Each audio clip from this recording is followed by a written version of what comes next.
बात करें जम्मू कश्मीर की सियासत की, तो जम्मू कश्मीर की सियासत में इस टाइम काफ़ी हलचल चल रही है, क्योंकि कुछ इस तरीके की बयानबाजियां सामने आ रही है जिसमें पर्टिकुलर कम्युनिटी जो है वो टारगेट हो रही है, जिसमें बहुत सी ऐसी ऑपोजिशन पार्टीज है जिनमें काफ़ी ज़्यादा रोष है। मेरे साथ इस टाइम बातचीत करने के लिए मौजूद है गगन प्रताप सिंह जी और सुरिंदर चौहान जी। इनसे बातचीत करते हैं। सर, आपको क्या लगता है, is this a vote bank जो इस तरीके से कम्युनिटी को टारगेट किया जाए? वेरी वेरी अनफॉर्चुनेट, और this is very dangerous for the democracy in Jammu and Kashmir.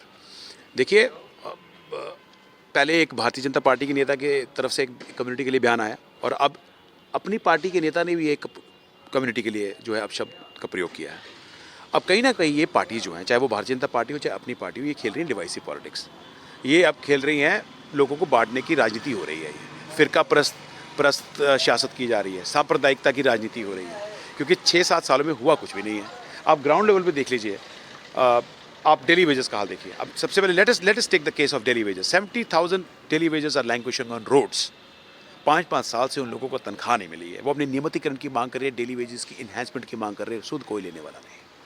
उसी तरह से आप देख लीजिए बाकी युवा कॉन्ट्रैक्चुअल टीचर्स, लेक्चरर्स, जिसको आप नेशन बिल्डर्स कहते हो, वो भी आज सड़कों पे बैठा हुआ है। बॉर्डर ड्वेलर्स की बात देख लीजिए, बॉर्डर पे लोग जो है पाकिस्तान की गोलाबारी का वहाँ पर सामना करते हैं, उनकी फसलें भी नष्ट हो चुकी हैं, सुध लेने वाला कोई नहीं है। और पिछले दिनों जो बरसातों में जो किसानों की फसलें खराब हुई, जो पैडी खराब हो गई, उसका मुआवजा भी कोई नहीं है। छात्रों के लिए एडमिशन नहीं है। जो लोग, नौकरियां तो ऑलरेडी नहीं है। इन्होंने कहा था यूटी बनने के बाद 1 लाख नौकरियां जम्मू कश्मीर के युवाओं को दी जाएंगी। कहाँ है वो 1 लाख नौकरियां, हमें बताइए। अरे नौकरियां देने की बात तो दूर, जो नौकरियां लोग कर रहे थे उनको भी आपने एक झटके में निकाल दिया। NHM के 1500 एम्प्लॉयज़ देख लीजिए, वहाँ बैठे हुए थे उस दिन GMC के बाहर। पैरामेडिक्स हैं, टेक्नीशियंस हैं, पढ़े लिखे लोगों को आपने बैठा दिया सड़कों पर, और अपने महिलाओं को बूट पॉलिश करने पर मजबूर किया। ये तो हालात यहाँ बने हुए हैं। चाहे आप ले लीजिए, ट्रेडर्स का ले लीजिए, आप बिजनेसमैन ले लीजिए, शॉपकीपर्स देख लीजिए, सब लोग जो है परेशान हैं। जिन 7 सालों में सिर्फ लूट खसूट की राजनीति हुई है, दमन और शोषण की राजनीति हुई है, इसके अलावा कुछ भी नहीं हुआ। अब ये जानते हैं कि कुछ हुआ नहीं है, तो लोगों का ध्यान भटकाने के लिए अब ये डिवाइसिव कार्ड खेल रहे हैं, कम्युनल कार्ड खेल रहे हैं, धर्म की राजनीति की जा रही है। सुरेंद्र जी, आपसे जानना चाहेंगे, जिस तरीके से अभी एक MLC जो है उन्होंने कुछ एक कंट्रोवर्शियल बयान दिए और उसके बाद एकदम से उन्होंने अपना पल्लड़ा जो है वो झाड़ दिया है इस चीज़ से, किस तरीके से देखते हैं? देखिए, ये भारतीय जनता पार्टी की चाल थी। उन्होंने अपने ही एक नेता को इस्तेमाल किया कि आप इस तरह का बयान दें ताकि हमें वोट बैंक का फ़ायदा हो, क्योंकि अभी आपको पता है यूपी में चुनाव आने वाले हैं और कई राज्यों में जो है वो चुनाव आने वाले हैं। ये सारा भारतीय जनता पार्टी का किया कराया प्लान था। आज उस बंदे से उन्होंने बयान जो है वो दिला दिया कि आप एक कम्युनिटी के खिलाफ बयान दे दीजिए ताकि दूसरी कम्युनिटी के लोग जो हैं वो यूनाइट हो जाएंगे और हमें वोट मिलेंगे। उसी प्रकार उन्होंने अपनी पार्टी के भी एक लीडर को बोला कि आप दूसरी कम्युनिटी के खिलाफ बयान दे दीजिए ताकि आपको जो है वो कश्मीर में वोट बैंक का फ़ायदा जो है वो होने वाला है। हम ये कहना चाहते हैं कि हिंदुस्तान को तोड़ने की राजनीति जो है ये भारतीय जनता पार्टी को बंद कर देनी चाहिए।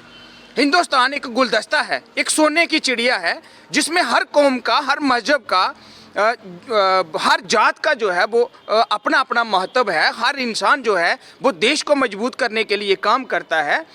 देश को मजबूत करने के लिए वो अपना भरपूर सहयोग जो है वो करता है। और दूसरी तरफ जो भारतीय जनता पार्टी जब से सरकार में आई है, इनका तो काम ही यही है, कभी जात पात के नाम पे वोट, कभी पाकिस्तान, कभी तालिबान के नाम पे वोट। काम तो इन्होंने कुछ किया नहीं। जितने भी वादे इन्होंने हिंदुस्तान के लोगों के साथ किए थे वो सब पे जो है ये असफल साबित हुए हैं। आज इनको पता है कि पूरा हिंदुस्तान जो है वो भारतीय जनता पार्टी के खिलाफ हो चुका है। अब इन्होंने नया पैंतरा आजमाना शुरू कर दिया है। आज बच्चों के पास रोजगार नहीं है। आपने देखा होगा कि PhD करने के बावजूद भी आज जम्मू कश्मीर में बच्चों को कोई PN की नौकरी देने को राजी नहीं है। जो लोग नौकरी कर रहे थे उनको आपने बाहर का रास्ता दिखा दिया, चाहे वो आंगनवाड़ी के लोग हों, आशा वर्कर्स हों, जो डेली वेजर्स हों, या NHM के कर्मचारी हों। उससे पहले इन्होंने जो हेल्थ में लगे हुए थे पैरामेडिक्स जो थे उनको भी इन्होंने बाहर निकाल दिया। इनसे वो देश तो संभला जा नहीं रहा है। महंगाई को ले आप देख लीजिए, जो सरसों का तेल हमें 55 रुपये में मिलता था, आज सरसों का तेल जो है वो 250 को पार करने जा रहा है। पेट्रोल जो है वो 40 रुपये लीटर था, आज वही पेट्रोल 108 रुपये लीटर हो चुका है। रोजगार किसी के पास नहीं है, ट्रेडर्स दुखी है, किसान दुखी है, युवा दुखी है। तो हम ये कहना चाहते हैं कि आप तरक्की किसकी कर रहे हो? ये तो आपका नारा था कि सबका साथ सबका विकास। ये बात आज हमें माननी होगी कि सबका साथ तो भारतीय जनता पार्टी को मिला, लेकिन विकास जो है इनके नेताओं ने सिर्फ अपना किया है और अपने ही घर भरे हैं, जनता को कुछ भी नहीं दिया है।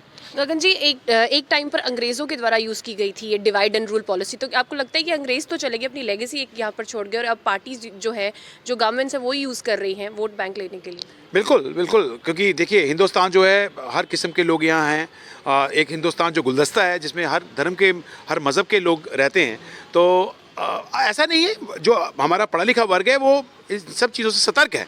लेकिन भारतीय जनता पार्टी की हमेशा ये राजनीति, ऐसी सांप्रदायिक राजनीति का कार्ड वो तब खेलते हैं जब उन्हें पता लग जाता है कि धरातल पे उनका सुपड़ा साफ हो चुका है। और ये रियलिटी है, इट्स अ ग्राउंड रियलिटी। आप भी कवर करते हैं हर जगह, और आप देखा युवा सड़कों पे आज की डेट में है, और आप बिजनेसमैन भी परेशान है। बता दिए सुरेंद्र जी ने भी कि हर वर्ग जो है परेशान है, कोई मुआवजे का ऐलान नहीं होता, लोगों को कोई रिलीफ नहीं मिला इन 7 सालों में, लोगों को दबाया जा रहा है। अब तो ये हालत है कि भारतीय जनता पार्टी अपोजिशन को, लीडर्स को भी तोड़ रही है।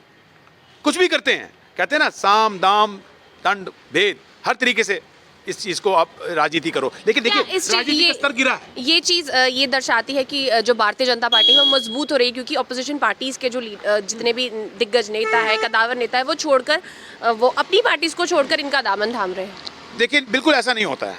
ये कागजों में लगता है, ऊपर सुपरफिशियल लगता है कि पार्टी स्ट्रांग हो रही है, लेकिन पार्टी अपनी आइडियोलॉजी से कहीं ना कहीं कॉम्प्रोमाइज़ कर रही है एंजेलिना।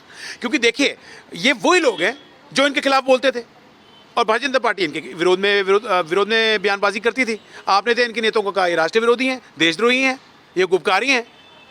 लोगों को सब दिखता है। अल्टीमेटली लोगों को ही अपना मैंडेट देना ना।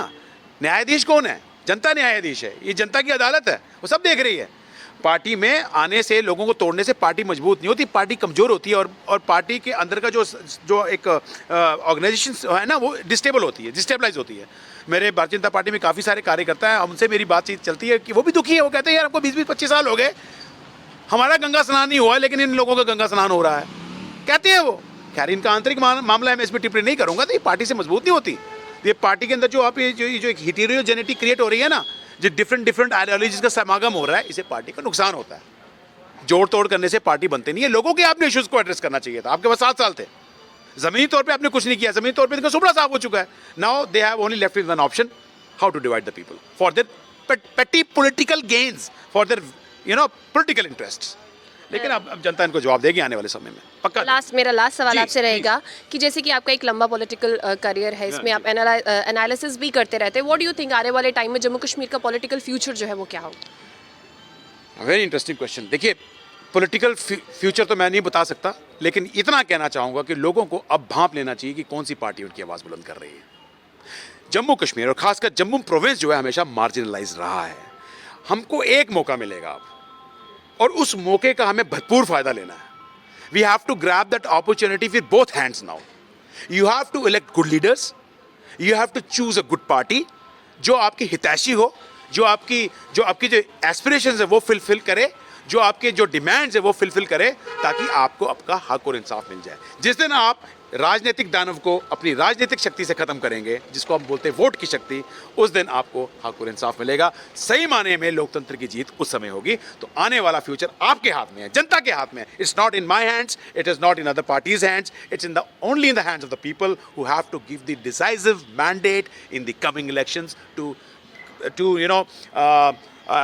elect a clean party, clean leaders, so that their issues are addressed and democracy is strengthened. That's the message I want. बहुत बहुत धन्यवाद आपका। ये थे हमारे साथ गगन प्रताप जी और सुरेंद्र चौहान जी, जिनसे हमने बातचीत की। जो भी इस टाइम पॉलिटिकल इश्यूज़, जो भी इस टाइम पॉलिटिकल सिनेरियो जो है जम्मू कश्मीर में चल रहा है, उनका यही कहना है कि जॉइनिंग से पार्टी स्ट्रांग नहीं होती, आइडियोलॉजी से पार्टी स्ट्रांग होती है। और अभी भी टाइम है लोगों के पास कि वो भाप ले, कि वो देख ले कि कौन सी पार्टी जो है उनके लिए काम कर रही है या नहीं। आप जनता है, आप ज़्यादा बेटर जो है सब कुछ जानती है। अपनी कमेंट करके कमेंट सेक्शन में ज़रूर बताइएगा आपकी राय क्या है। एंजेलिना स्टीफन, कैमरा पर्सन रुखसार के साथ, स्टेट इनक्लेव के लिए।